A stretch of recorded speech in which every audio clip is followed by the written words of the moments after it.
आप देख रहे हैं डरना जरूरी है नवीन कुमार के साथ। तो आइए बढ़ते हैं आज की कहानी की ओर। दोस्तों, आज की कहानी है बिहार के रहने वाले अंकित सिंह जी की। उनकी कहानी उन्हीं के नज़रिए से मैं आपके सामने पेश करने वाला हूँ। दोस्तों, मेरा नाम अंकित है और मैं आज आप लोगों को अपने जीवन की एक डरावनी घटना के रूबरू कराने जा रहा हूँ। मैं बिहार के एक गांव में रहता हूँ। दोस्तों, आप लोगों को तो पता ही होगा कि गांव जैसे इलाकों में भूत प्रेत जैसी बातों का बोलबाला कुछ ज़्यादा ही होता है। मेरे गांव का भी यही हाल था।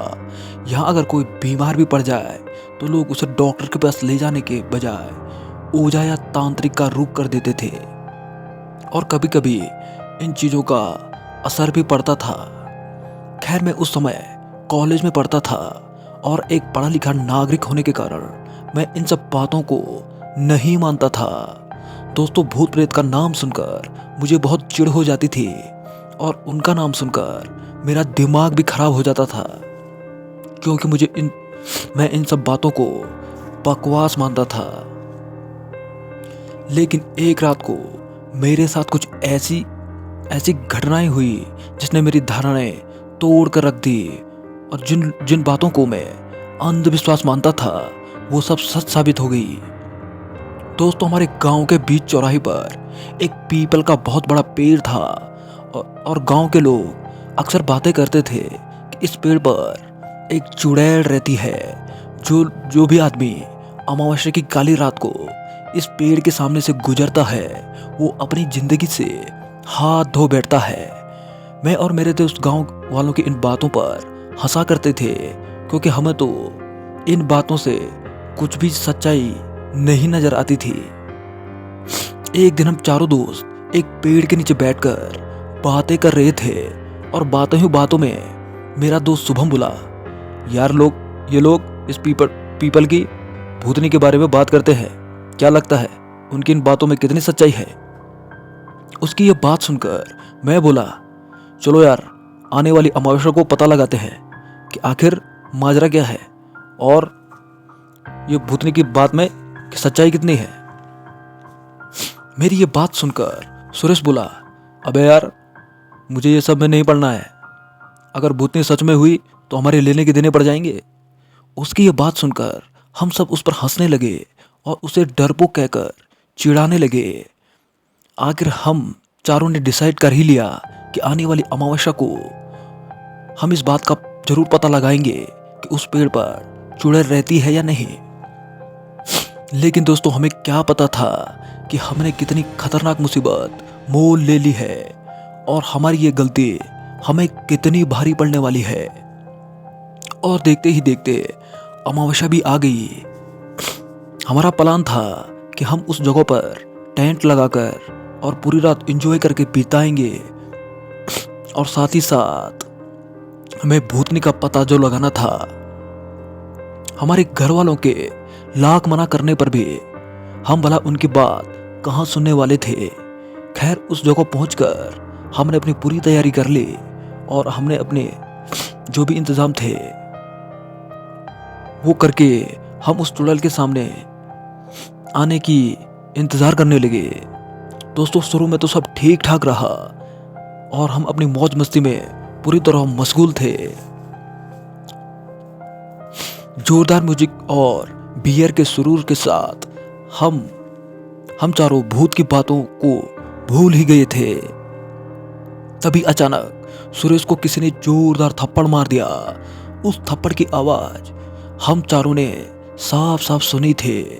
उस थप्पड़ के झटके से सुरेश हक्का बक्का रह गया था। दोस्तों, इसके बाद वो पेड़ जोर जोर से हिलने लग गया। हमने अपनी नजरें उठाकर देखा तो हमें पेड़ के ऊपर एक औरत जिसने की काली साड़ी पहन रखी थी बैठी हुई नजर आई। उसे देखकर हम सब की हालत खराब हो गई। हम सब वहां से भागने लगे, लेकिन ये क्या, हमारे पैर तो वहीं पर जम से गए थे और हमारा भागना तो दूर, अपना पैर उठाना भी मुमकिन नहीं था। दोस्तों, ये सब देखकर हम समझ गए कि आज तो अपनी मौत पक्की है। इतना होने के बाद वो औरत जो कि पेड़ पर बैठी हुई थी अचानक से हमारे सामने आई। दोस्तों उसे ऊपर से नीचे तक देखने पर ऐसा लग रहा था कि उसका शरीर पूरा का पूरा जला हुआ था। उसका चेहरा जलने के कारण और भी भयानक लग रहा था। उसने अजीब सी आवाज में कहा, तुम लोगों ने यहां आकर बहुत बड़ी गलती कर दी है। अब तुम चारों के चारों बेमौत मरने वाले हो। उसकी ये बात सुनकर हम चारों का दिल बैठ गया। उसके बाद उसने हमारे दोस्त सुरेंद्र को पकड़कर उठा लिया और उसे हवा में उठा दिया। दोस्तों हम लोग उससे अपने दोस्त को छोड़ देने की भीख मांगने लगे, लेकिन उसने उसे बिल्कुल नहीं छोड़ा और हमारी आंखों के सामने हमारे दोस्त ने दम तोड़ दिया। ये सब देखकर मेरे दोनों दोस्त वहीं पर बेहोश हो गए। मैं थोड़ा हिम्मत वाला था, इस कारण अभी भी सही सलामत था। मेरे दोस्त की जान लेकर वो सीधे मेरी ओर बढ़ी। उसे अपनी ओर आता देखकर मेरा कलेजा फटने को हो गया। उसने अपना हाथ मेरे गले की तरफ बढ़ाया, लेकिन वो मेरे गले को पकड़ नहीं पाई। अब मेरा ध्यान मेरे गले पर गया।